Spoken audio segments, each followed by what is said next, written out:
एक समय शराब का एक व्यसनी एक संत के पास गया और विनम्र स्वर में बोला, गुरुदेव, मैं इस शराब के व्यसन से बहुत ही दुखी हो गया हूँ। इसकी वजह से मेरा घर बर्बाद हो रहा है, मेरे बच्चे भूखे मर रहे हैं, किंतु मैं शराब के बगैर नहीं रह पाता। मेरे घर की शांति नष्ट हो गई है। कृपया आप मुझे कोई सरल उपाय बताएं जिससे मैं अपने घर की शांति फिर से पा सकूं। गुरुदेव ने कहा, जब इस व्यसन से तुमको इतना नुकसान होता है तो तुम इसे छोड़ क्यों नहीं देते? व्यक्ति बोला, पूज्य श्री, मैं शराब को छोड़ना चाहता हूँ, पर यही मेरे खून में इस कदर समा गई है कि मुझे छोड़ने का नाम ही नहीं ले रही है। गुरुदेव ने हंसकर कहा, कल तुम फिर आना, मैं तुम्हें बता दूंगा कि शराब कैसे छोड़नी है। दूसरे दिन निश्चित समय पर वह व्यक्ति महात्मा के पास गया।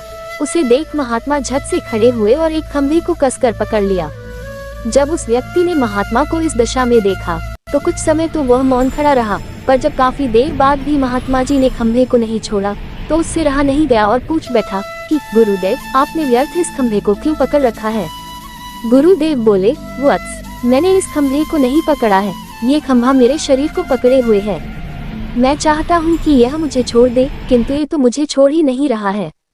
उस व्यक्ति को अचंभा हुआ।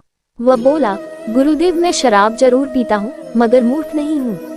आपने ही जानबूझकर इस खंभे को कसकर पकड़ रखा है। ये तो निर्जीव है, यह आपको क्या पकड़ेगी? यदि आप दृढ़ संकल्प कर ले तो इसी वक्त इसको छोड़ सकते हैं। गुरुदेव बोले, नादान मनुष्य, यही बात तो मैं तुम्हें समझाना चाहता हूँ कि जिस तरह मुझे खंभे ने नहीं बल्कि मैंने ही उसे पकड़ रखा था, उसी तरह इस शराब ने तुम्हें नहीं पकड़ा है, बल्कि सच तो यह है कि तुमने ही शराब को पकड़ रखा है। तुम कह रहे थे कि यह शराब मुझे नहीं छोड़ रही है, जबकि सत्य यह है कि तुम अपने मन में ये दृढ़ निश्चय कर लो कि मुझे इस व्यसन का त्याग अभी कर देना है, तो इसी वक्त तुम्हारी शराब पीने की आदत छूट जाएगी। शरीर की हर क्रिया मन के द्वारा नियंत्रित होती है और मन में जैसी इच्छा शक्ति प्रबल होती है वैसा ही कार्य सफल होता है। वह शराबी गुरु के इस अमृत वचनों से इतना प्रभावित हुआ कि उसने उसी वक्त भविष्य में कभी शराब न पीने का दृढ़ संकल्प किया। उसके घर में खुशियां लौट आईं और वह शांति से जीवन यापन करने लगा।